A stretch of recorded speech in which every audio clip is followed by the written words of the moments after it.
Every parent knows the struggle of balancing family responsibilities with personal dreams. But what happens when a mother's simple wisdom cuts through the noise of our complicated world?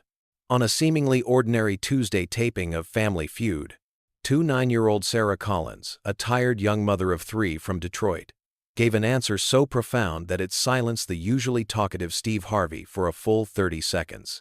Her response not only set a new standard for the show, but sparked a national conversation about what we truly value in life. As her story unfolded, viewers from every generation found themselves questioning the hurried paths many of us follow in search of success, and discovering that sometimes the most meaningful insights come from those who have learned to find extraordinary purpose in ordinary moments. The Collins family didn't stand out when they first walked onto the Family Feud stage. They looked like countless other American families, diverse in age, united by blood and love, a bit nervous under the bright studio lights. Sarah Collins, with her simple ponytail and minimal makeup, wore a modest blue dress she'd found on sale, chosen specifically because it hid the baby spit-up stains that had become an unavoidable accessory since the birth of her 4-month-old son. Dark circles under her eyes hinted at countless sleepless nights. She stood beside her husband Mark, a construction worker whose calloused hands and sunburned neck told the story of long days working outdoors.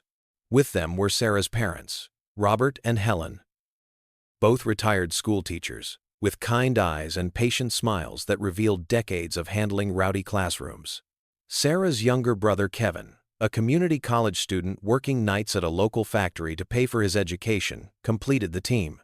What the cameras didn't immediately reveal was that Sarah had almost not made it to the taping. The night before, her youngest had developed a fever. After a night of rocking a crying baby, measuring out careful doses of infant Tylenol, and constantly checking his temperature, she'd handed him over to her mother-in-law just 3 hours before they needed to leave for the studio. "Are you sure you're up for this?" Mark had asked her, as she splashed cold water on her face, trying to look more awake than she felt. "The kids need this," Sarah had replied simply. The family had been struggling financially since Mark's hours were cut back. The chance to win money on Family Feud wasn't just a fun opportunity, it was a potential lifeline. As the Collins family took their places on stage, Steve Harvey went through his usual warm-up routine, asking them questions about their lives and looking for humorous angles to explore. "So, Sarah," Steve said, "I understand you're a stay-at-home mom with 3 little ones. How old are they?" 7, 3, and 4 months. Sarah answered with a tired smile. "Lord have mercy," Steve exclaimed. "You must not have slept in 7 years." The audience laughed, and Sarah nodded ruefully. "Sleep is definitely a luxury these days." "And what did you do before the kids came along?" Steve asked. A flicker of something pride, nostalgia, perhaps regret, crossed Sarah's face. "I was a pediatric nurse. I loved it. I'm hoping to go back part-time once the baby starts preschool." "A nurse? So you went from taking care of other people's kids to taking care of your own," Steve observed.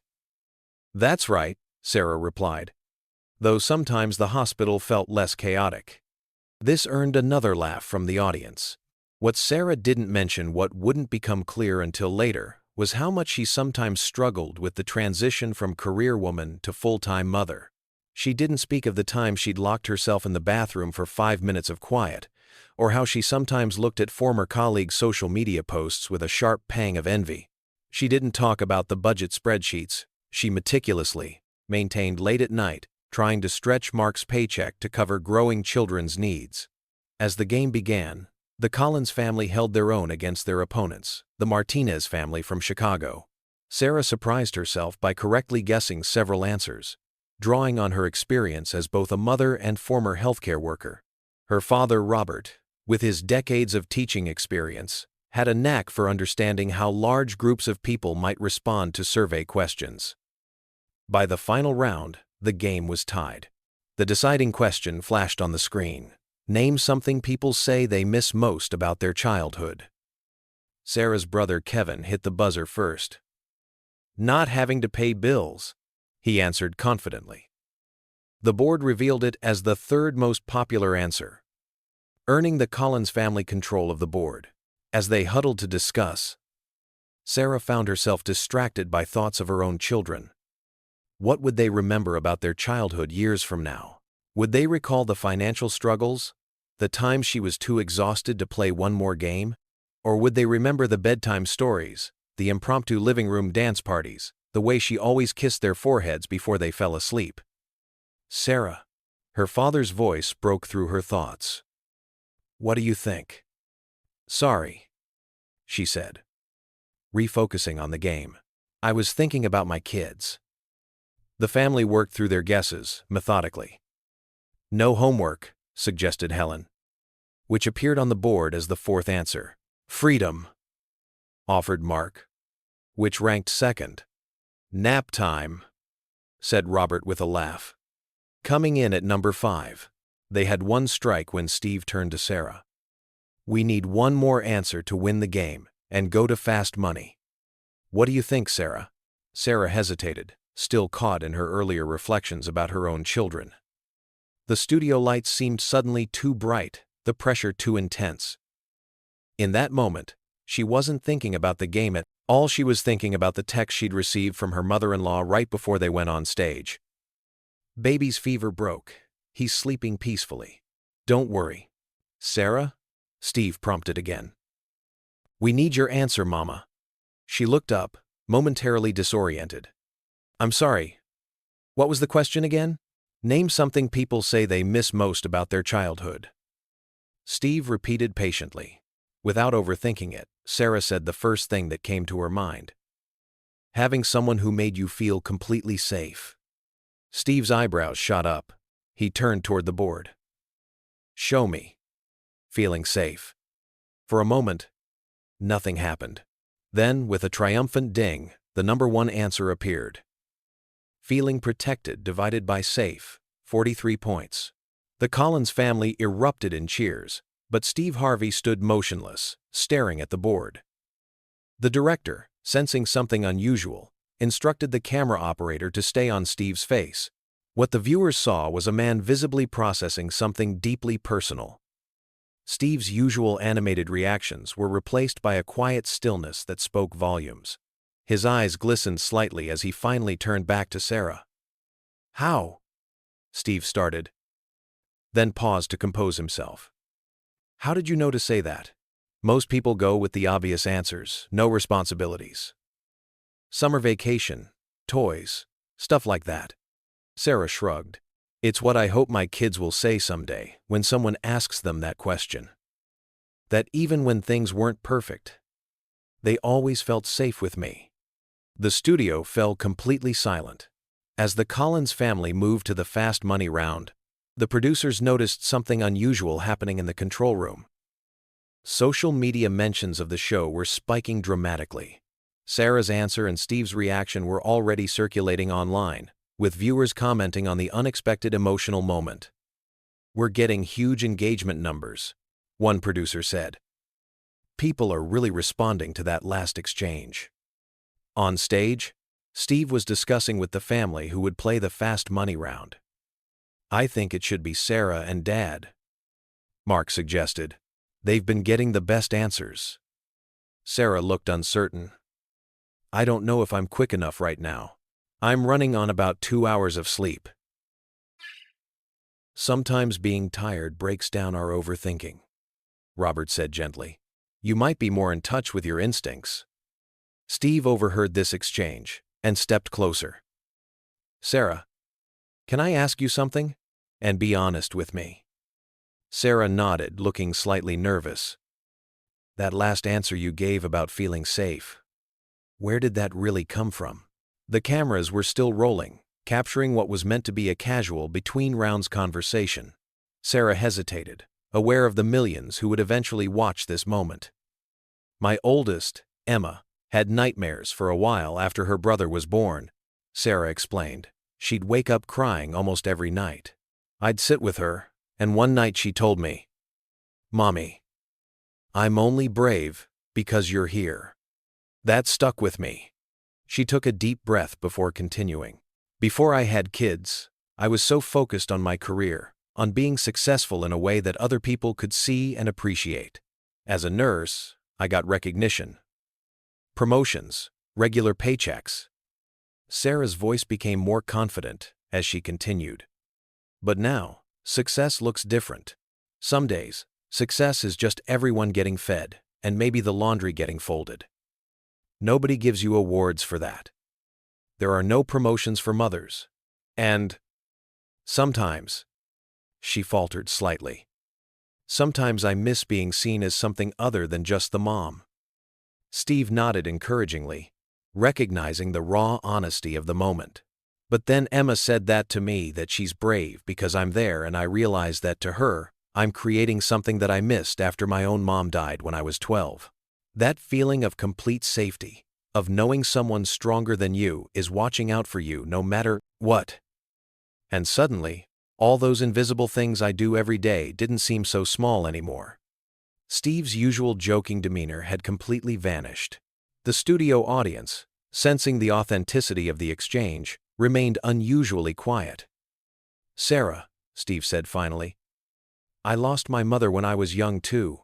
And you're right, that sense of safety, that foundation, it's something you never stop missing." The director, recognizing the potential of this unplanned moment, signaled to let the cameras continue rolling. "You know what I see happening all too often?" Steve continued. "People chasing things they think will make them successful: money, fame, titles, and missing the chance to build something that actually lasts. What you're giving your children, that sense of safety, of being completely loved, that's something they'll carry with them their entire lives." Sarah brushed away a tear. "But it's hard sometimes.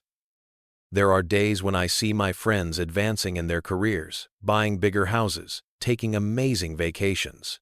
And I'm just trying to keep 3 little humans alive and hopefully not mess them up too badly." Steve laughed genuinely. "Oh, trust me. All parents mess up their kids somewhat. It's in the job description." The audience chuckled, relieved by the break in tension. "But here's what I've learned," Steve continued more seriously. "The things that matter most aren't usually the things that get celebrated on social media or recognized with trophies. They're the quiet moments. The consistent showing up. The love that doesn't waver, even when it's exhausted." Robert, Sarah's father, stepped forward. "If I may add something?" Steve gestured for him to continue.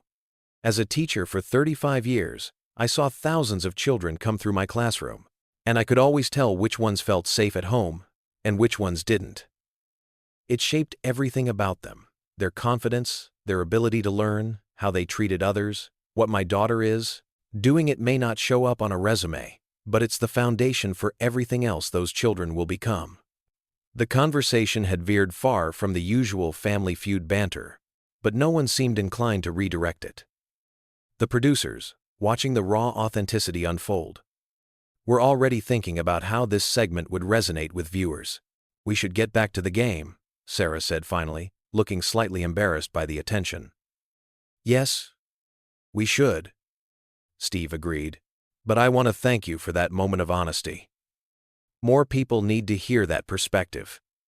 He turned to the audience. "Let's give Sarah a hand, folks." The applause was enthusiastic and genuine.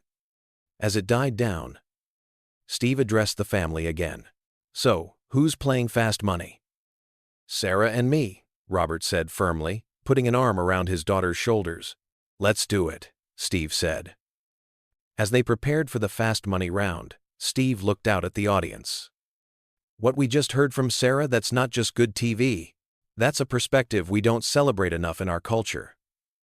We value the visible achievements, the measurable successes.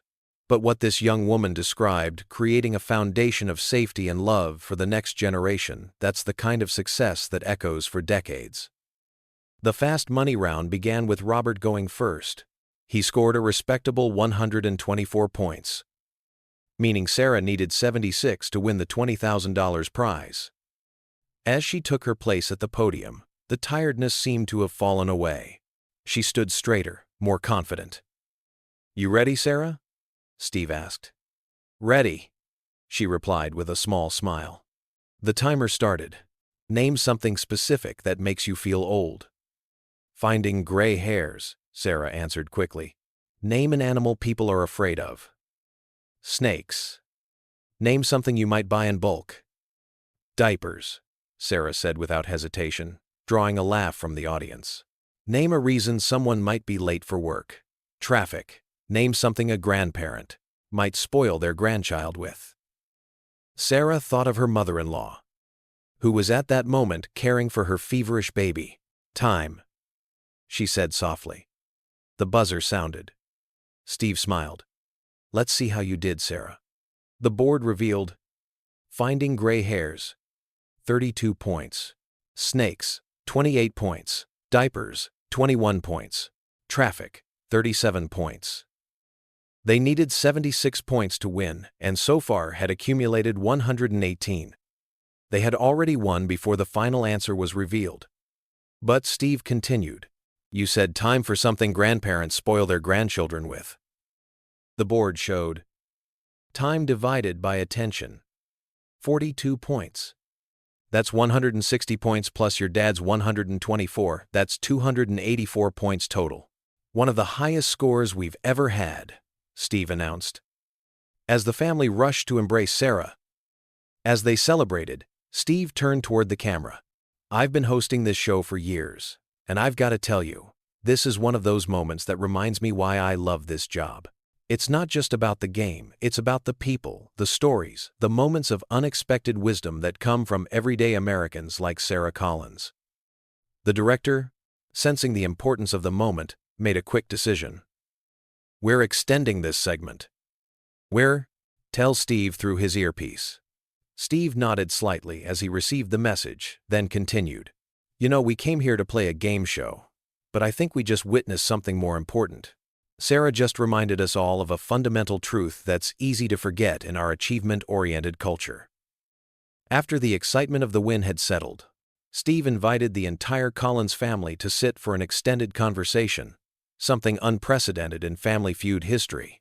I want to dig a little deeper into what we started discussing earlier, Steve explained to the audience, because Sarah touched on something that I think resonates with a lot of families across America. He turned to Sarah first.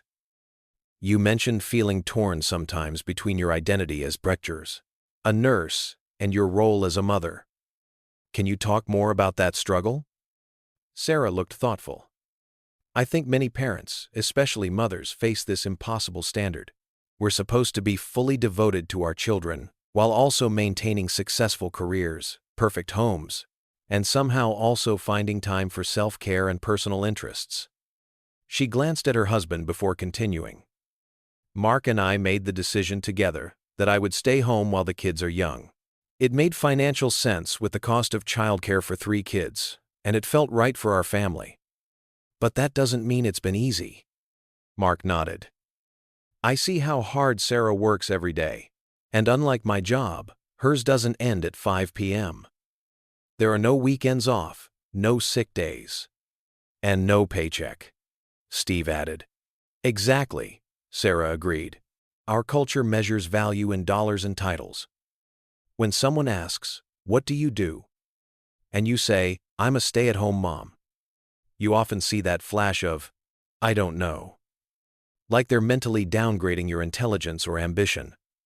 Helen, Sarah's mother, joined the conversation. It wasn't always this way.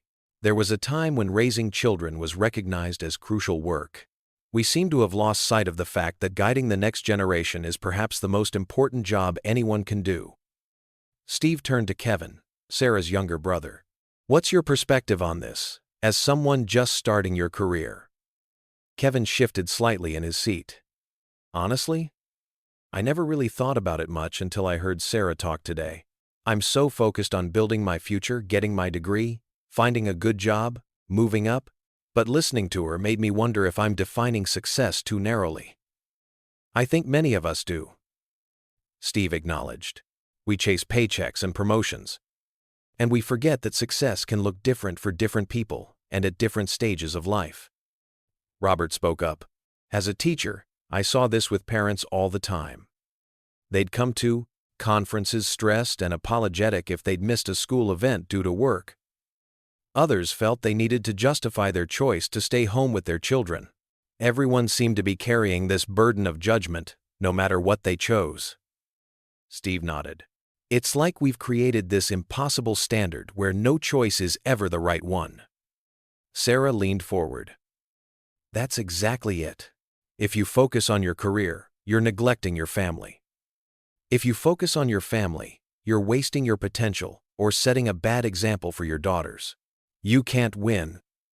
So how do we fix this? Steve asked. How do we start valuing the invisible work of building safe, loving homes alongside the visible achievements our society typically celebrates? Sarah thought for a moment.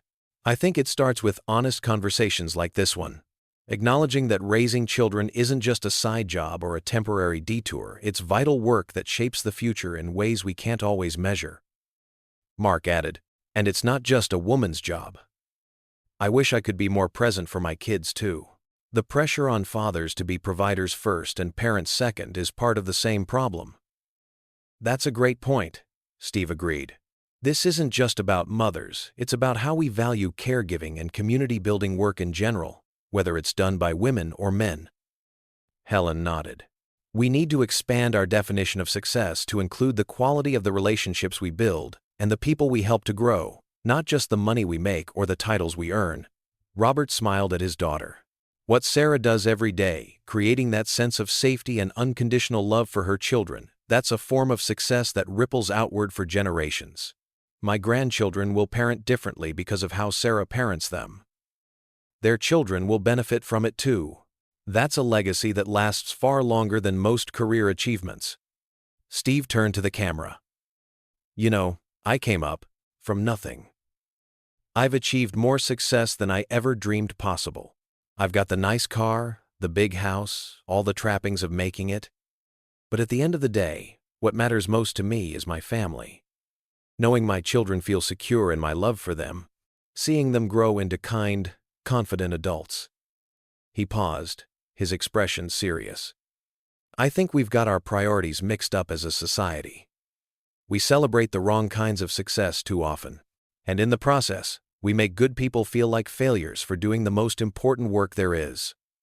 The studio was completely silent now, the audience captivated by this unexpected turn in what they'd expected to be a typical game show episode. Sarah, Steve said, turning back to her. Your answer about feeling safe, being what people miss most about childhood. That wasn't just a good game answer.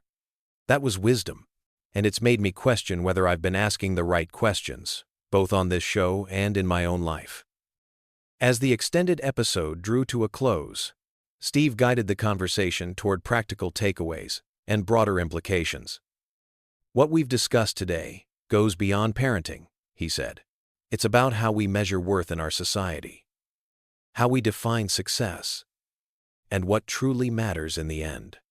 Sarah, who had begun the show as a tired, somewhat uncertain young mother, now spoke with quiet confidence.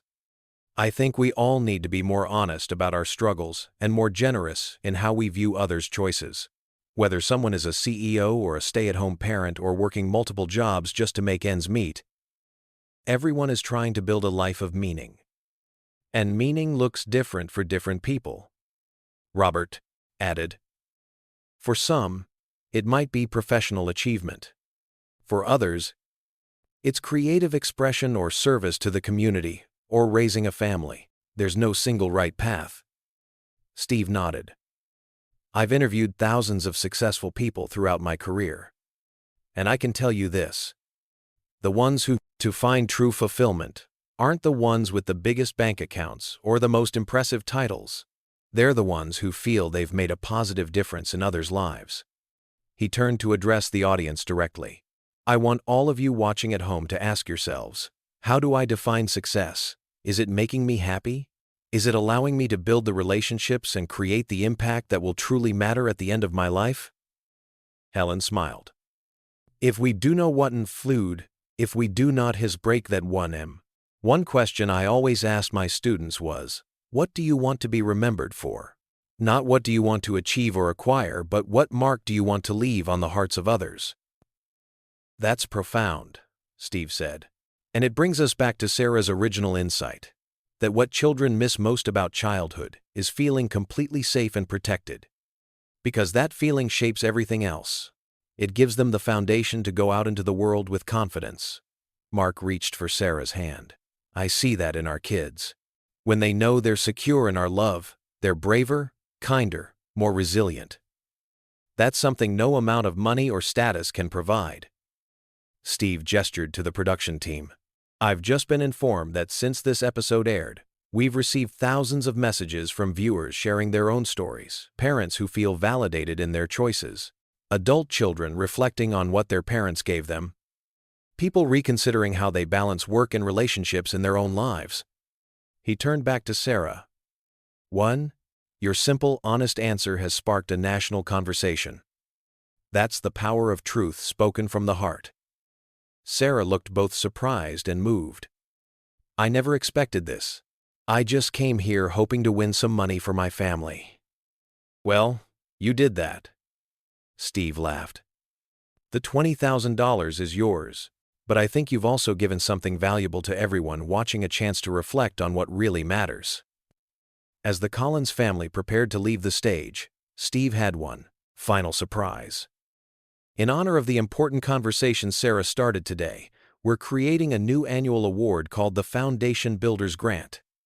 Each year, we'll select a family that exemplifies the values we've discussed: creating safety, nurturing potential, building lasting relationships. The recipients will receive $50,000 to help them continue their important work. Whether that's raising children, caring for elderly parents, or otherwise strengthening the bonds that hold our communities together. The audience erupted in applause as Steve continued, and the Collins family will help us select the first recipient. Sarah's eyes filled with tears. Thank you for taking what could have been just a game show moment and turning it into something more meaningful. Steve shook his head. Thank you, Sarah. You're the one who had the courage to speak your truth in a world that doesn't always value it. And that's the kind of bravery we need more of. As the cameras prepared to stop rolling, Steve offered one final thought to the viewers at home. Family isn't just about blood relations. It's about who makes you feel safe, who shows up for you consistently, who loves you without condition. However you define family in your life, I hope today's conversation inspires you to celebrate the invisible work of building those connections, because in the end, that's the foundation everything else stands on.